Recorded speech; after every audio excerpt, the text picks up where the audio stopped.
ابن إسحاق كان يبحث عن المواد من كل المصادر، بين مصادره أيضا يهود الحجاز بشكل طبيعي.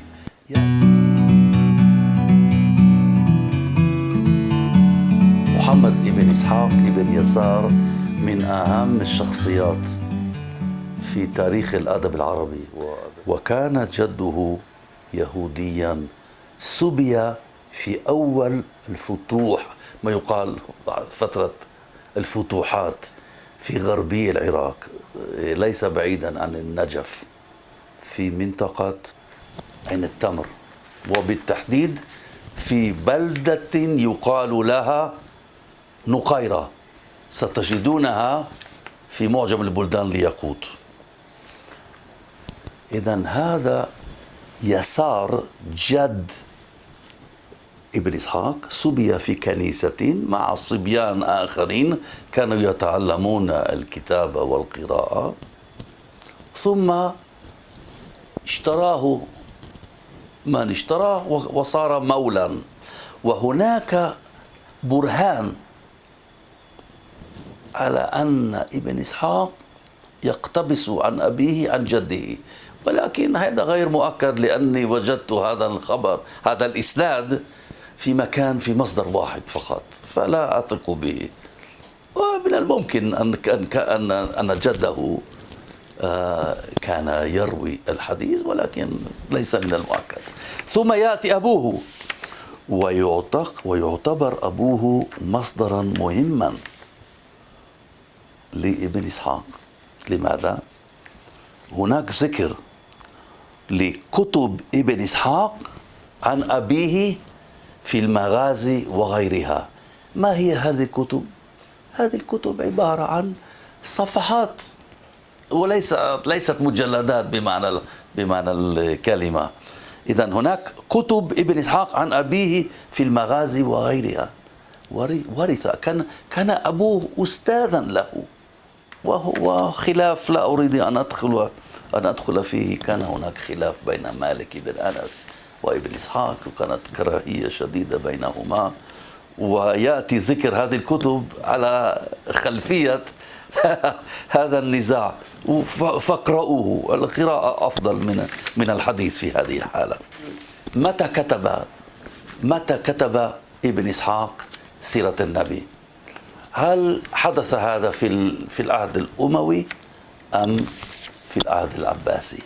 وهناك كتابات تشير، وإن لم تقل ذلك بصراحة، تشير إلى أن الكتابة كانت في العهد العباسي، في عهد المنصور، الخليفة أبي جعفر المنصور. يقال مثلا إنه كتب السيرة للمنصور، أو في أحد المصادر قرأنا وفي أيامه، أي في أيام المنصور الخليفة المنصور، وضع محمد بن إسحاق كتاب المغازي والسير وأخبار المبتدأ، ولم تكن قبل ذلك مجموعة ولا معروفة ولا مصنفة. يعني حدث ذلك في عهد الخليفة العباسي الثاني.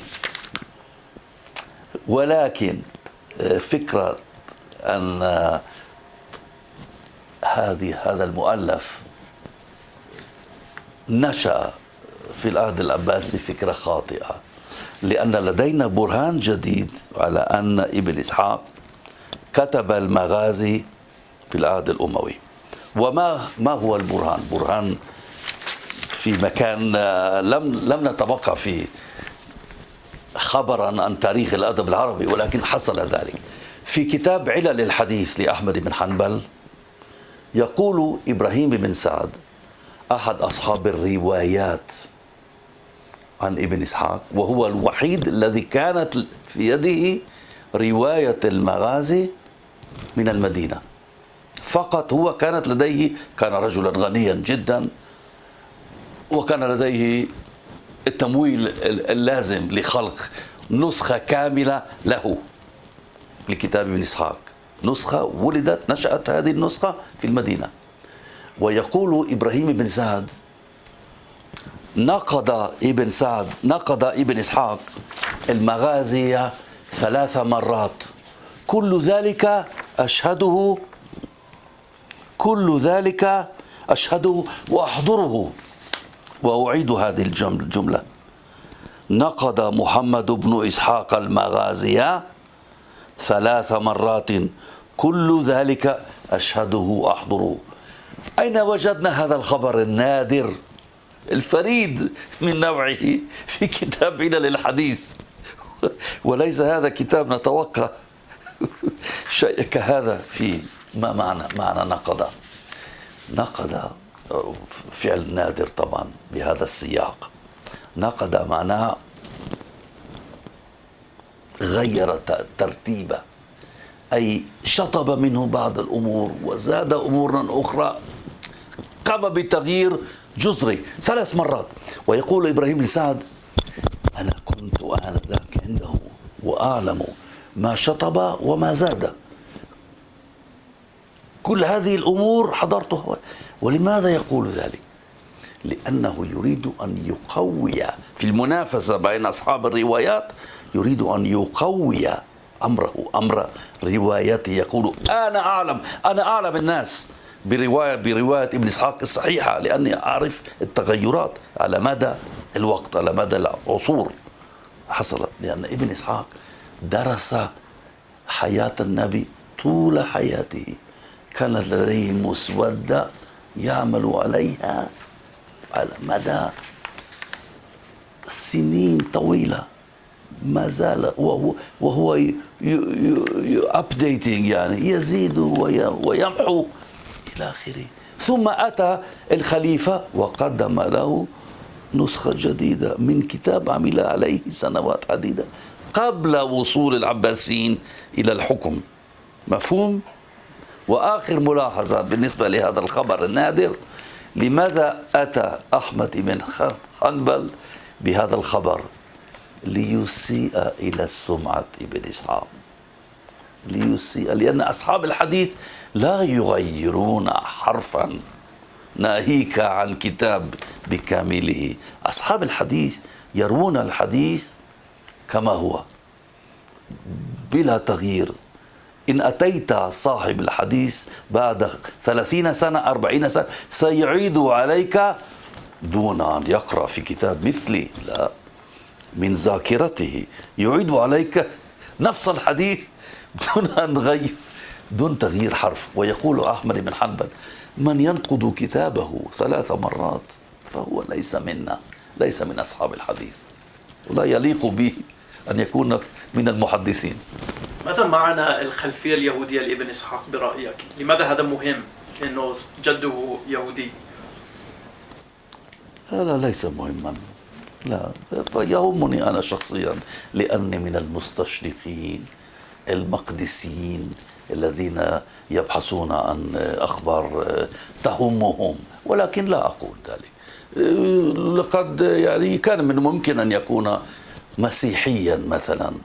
المهم أن جده كان علم، كان يدرس، كانت له يكتب ويقرأ، ودخل الإسلام واستطاع أن يتبرع في نشأة الإسلام، أن يتبرع بما لديه من خلفية، كان مسيحيا أو يهوديا أو أي شيء آخر. المهم أنه كان مثقفا وعالما، واستقبله المسلمون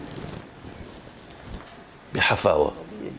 يأتي إلى خرزي، وكان هناك الكثير من القرظيين عاشوا بعد مذبحة بني قريظة، ظلوا، لم يذبح جميعهم.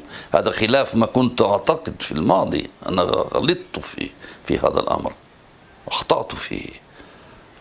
كان من الطبيعي أن يأتي ابن إسحاق، يأتي هذا القرظي أو أي عالم يهودي آخر ليسأله عن تاريخ اليهود، ويحدثه هذا اليهودي عما جرى داخل الحصن، داخل حصن معرض.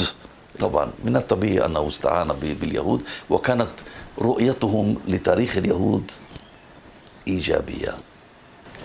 غير السيرة الرسمية، سيرة ابن إسحاق، ماذا نعلم عن حياته من مصادر أخرى، أو أي مصادر أخرى توجد لمتابعة حياة النبي؟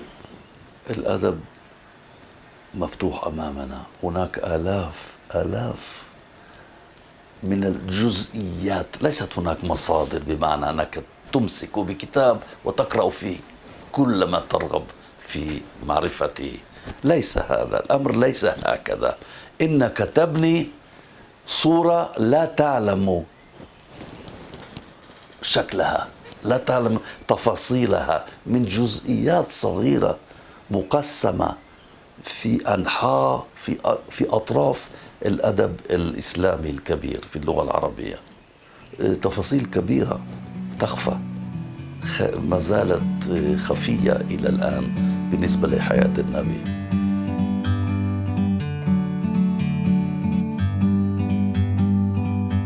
Like a bird on a tree